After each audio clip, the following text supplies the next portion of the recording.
Hey everybody, welcome back to RC with Adam. My name is Adam. We're testing out this 4-inch dual drone. This is kind of a concept that I've been working on. And so now I have it put together mostly. And you can see I have a video transmitter unit on there and a very janky way of attaching the O3 air unit. Yes, those are zip ties, but they seem to be working okay. Except that we're having an issue. We're having some kind of vibration issues, most likely. I'm gonna take it off here and show you what I'm hearing. And also the motors, let's see which one. One of them was getting hot. So we have some troubleshooting to do. So if you'd like to, sit down and grab your favorite beverage of choice and we'll do some troubleshooting together to see if we can get this guy flying around and be able to actually test it out, test out the durability of the propellers, of the propeller guards, and all that good stuff. Thanks again to PCBWay for making this possible. I used their rapid prototyping service to create this frame from my design and create it in carbon fiber, which is really cool. For me, I was using the rapid prototyping services, and all you really have to do is upload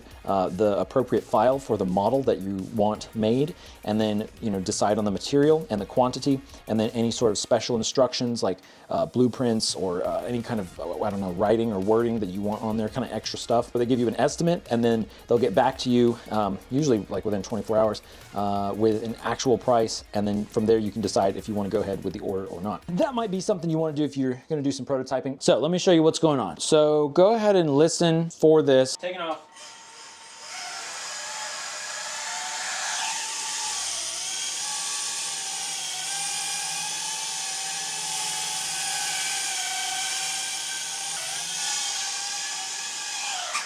Okay. All right, I just turned it off, disarmed it.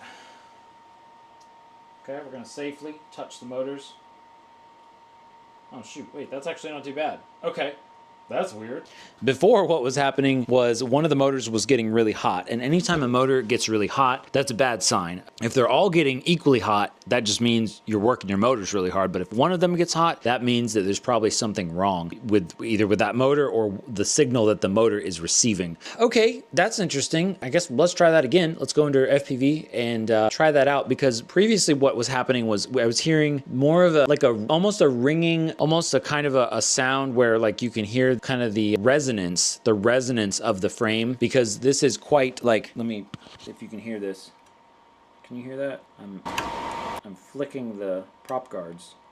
There's a lot of vibration going on. You see how much vibration there is? That's pretty crazy. So I was concerned that that was part of the issue, but it seems like maybe it is not the issue now. Well, the prop guard is like maybe not totally slightly even completely, because I have this one standoff here that's like a little bit too short, so I added a 3mm nut to it to make it the same length. Okay, yeah, because that was the big thing, was one of the motors was getting really hot. So, okay, maybe that was a loose prop, and then I tightened the props, and now it's working okay. Okay, so cool. So sometimes that happens. Sometimes it works, and then it doesn't work, and then it does work, and weird things like that. Yeah, by the way, these two wires sticking out right here, these are from the air unit, here the O3 air unit. That's our video transmitter. And these wires, though, you have to take out for it to work properly, because these would be if you were not using a separate receiver, which I am. I'm using a crossfire receiver. So I've got some wires just hanging out. Also, the mounting on here is like absolutely not the most ideal, the way that this O3 air unit is mounted on here. That was an oversight on my part. So version 2, or the next iteration, is going to be much better for mounting stuff. Okay, let's do a little FPV test with it and see if we get a ton of vibration in the video feed. And 15.3 volts total. All right, taking off. Oh, it just froze up on me. Oh no, there we go. Okay. All right, auto level mode, taking off. Oh, okay. Oh, let's see if I can bring it in here. Now, you hear that sound? It's like a... I'm also hearing like a low humming. All right, disarmed. So maybe it's just a certain throttle range. That is also highly possible. All right, let's come in here and check the motors. Check these motors. This rear one's a little bit warm. Ooh, yeah, the rear ones are pretty warm. The front left one is not quite as bad. The other motors are pretty hot though. So that is kind of what I was talking about, where if it's going for like a little while, the motors are getting really warm. Granted, we're not outside, but I was barely flying. Like, these should not be warm motors. Also, we're running a very small battery, so weight is not really an issue. We should not be pushing these motors very much. We are running 4-cell, so maybe that's gonna make a little bit of a difference. Probably the easiest thing to do right now is to just test this out, try to troubleshoot is what we're doing. And probably the easiest thing is to just remove the prop guards, because those are most likely what's causing the most vibration. So we're gonna pop off these prop guards and do something with the antenna here, and we'll figure that out. So here we go.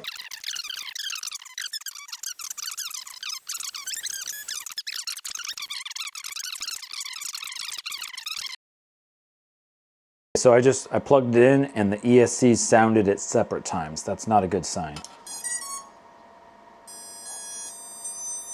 You hear that? You hear that delay in the beeping? That's bad. That tells me that the ESCs are like not functioning correctly.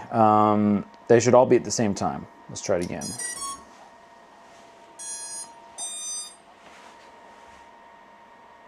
Okay, that was better. That was better. Let me try it one more time. Maybe it's because I was holding it at an angle. I don't know why that would be.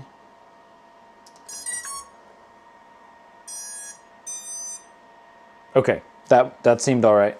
Let's give that a shot. No prop guards. Test flight 1, taking off. Auto level mode. Oh, that sounds so much better, I think. It definitely sounds different. It's the handling, it feels different. This needs to be toned down a lot, but I'll bring it in here so we can hear it a little bit more. I am still hearing kind of a low hum, which is not ideal. I cannot see what my throttle value is at, unfortunately. Okay, let's see. Check out those motors. It sounded better. Oh yeah, for sure. So these motors, not even hot. Yeah, that's what we want. So that's just a really easy way to be able to tell like what the heck is going on, or to be able to tell if there's an issue and if you can get rid of the issue. In this case, we're kind of using our motors, the motor temperature, as kind of a thermometer. So kind of a bummer, because kind of part of the whole point of this is that it has prop guards. Those particular prop guards seem to be too floppy, I guess, or in a way, maybe almost too rigid to where they had that resonance, you know, kind of like a guitar string. If you have a guitar string and, you know, it's wound tight, it makes a nice twang sound. And that's kind of what's going on here. So I wonder if I could like just do like some kind of a silicone or TPU like dampeners and have it attached like that. I mean, even just if I use like washers, you know, essentially soft mounting it, basically like how we soft mount the flight controller. I wonder if that would make a difference, or if we're having much larger vibrations already that are so large that are causing problems. I don't know, but at least this way we do know for sure that it's not the motors, it's not the ESC, it's not the flight controller or any of that stuff. It's just that we had this physical thing on here and the balance and the vibration and stuff was not good. So another possible solution to this would be maybe adding another attachment point to the propeller guard. So essentially having part of the frame, you know, maybe extend out from the motor, and then have a standoff so that it's holding on to the end of the, you know, kind of the outer portion of the prop guard. That's possible. That will bring the weight up on everything, which I don't want to do. Another potential option that may actually be a good idea would just be to use individual prop guards and just have them attach to the motor screws and then have them cover, like, I guess however much needs to be covered, probably about estimate about 270 degrees is about how much it needs to cover. At least 180 for sure, at least 180 degrees. That could be a good way of doing it. And honestly, I think probably just 3D printing some prop guards might work out well. And again, in this case, like, they don't need to be durable as much as lightweight, because we're going for lightweight. But apparently if it's too lightweight, it can get too floppy. And if it gets too floppy, you get vibration issues and stuff like that. So essentially the weight is not what keeps it from flying well or being a good, you know, design. It's just that the weight is, you know, it weighs more, and that's bad for flight efficiency and stuff like that. Not necessarily for handling, because sometimes you actually want more weight than less weight. All right, I dug up some little flight controller standoffs in this little teeny tiny little baggie, and I think we're just gonna cut these down maybe half their size. So then we're just left with a little, basically a little silicone washer, and then if that doesn't help, well, maybe we'll move to the big one. So let's do these other 3 right now. There we go. Last one. There we go. Wait, do we need 5? Oh shoot, we need 5. All right, we just have a silicone washer essentially. If it'll focus, is it focusing on that? We'll just have to do it kind of carefully. Get that on there. I want to tighten these down just enough so that it's smushing the silicone just a little bit. I don't want it to totally smush it because then it won't have the vibration dampening characteristics. That shouldn't be rattling like that. Yeah, there's some kind of super terrible rattle. Can you hear that? Yeah, if your quad sounds like that, that's a bad sign. Just got to figure out where it's coming from. It seems to be in the back, because when I hold the back down, it goes away.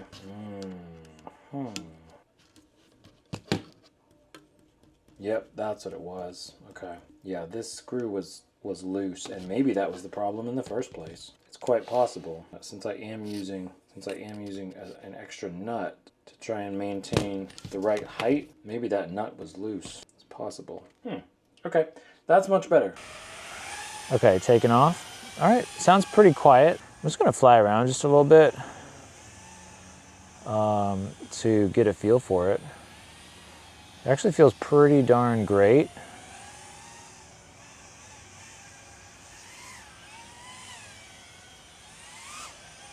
Feels super light, which is awesome. I really like how light it feels. It's, you know, obviously pretty controllable. I haven't tweaked the settings very much, you know.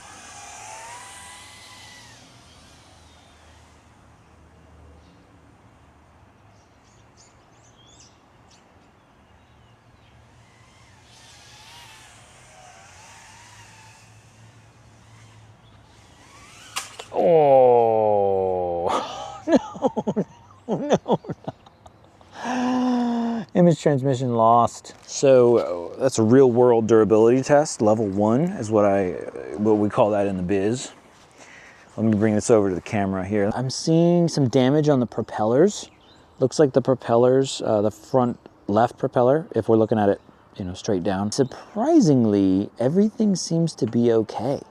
Like the power just shut off because the battery got ejected because it's being held on by a single rubber band, which is obviously not ideal, especially for the vibration, but it seems to be working okay.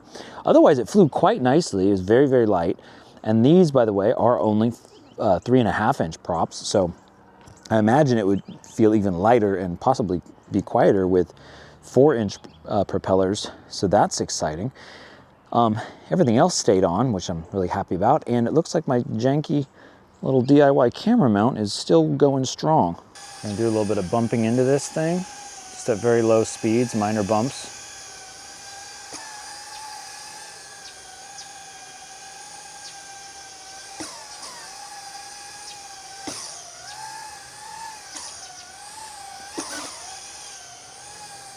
Okay, let's go from the side.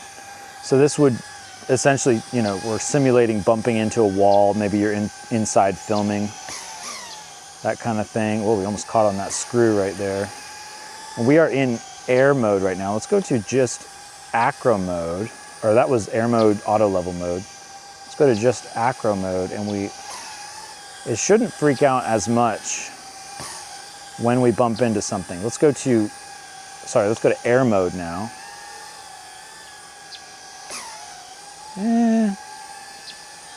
Not too different. Ooh, quite a bit of vibration, secondary vibration there. Let's do that again.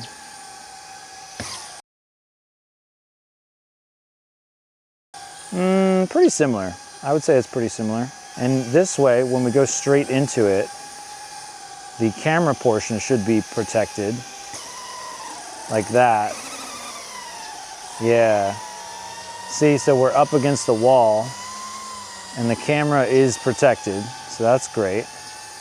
That's really good. Let's come in at an angle, just on the front left corner.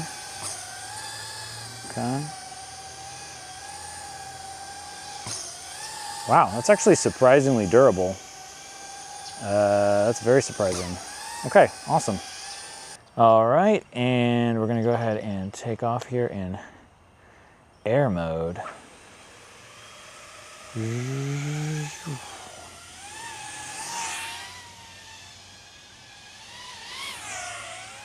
Whoa. Yeah, it's taken a little bit to get used to. I'm just not used to this particular drone right now. So, you know, a little bit of tuning with the rates would be great. Look at that. I can watch myself filming myself. Hi.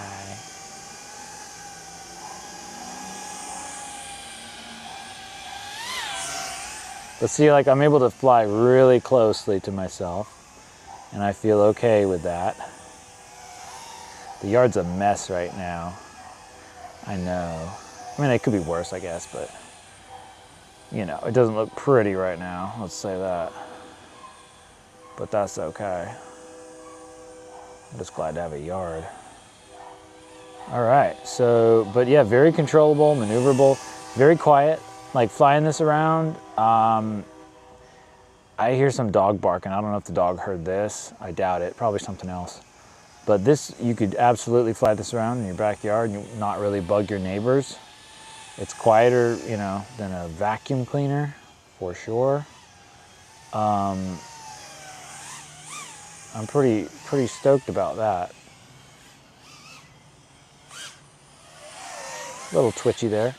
Yeah, it's a little low, getting a little low on the volts, so I'm gonna bring it in here, but that was a great time, awesome. Okay, we're coming into land.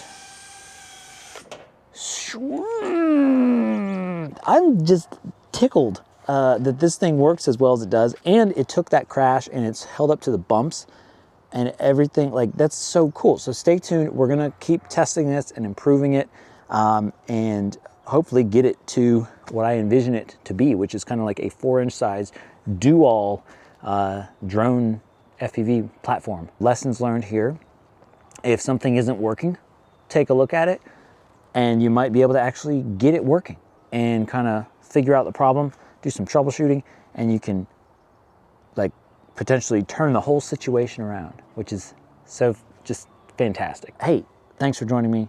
Get out there, fly something, build something, be creative, go have some fun, and go help somebody who needs help troubleshooting their stuff. Thanks for watching. I'll see you again very soon.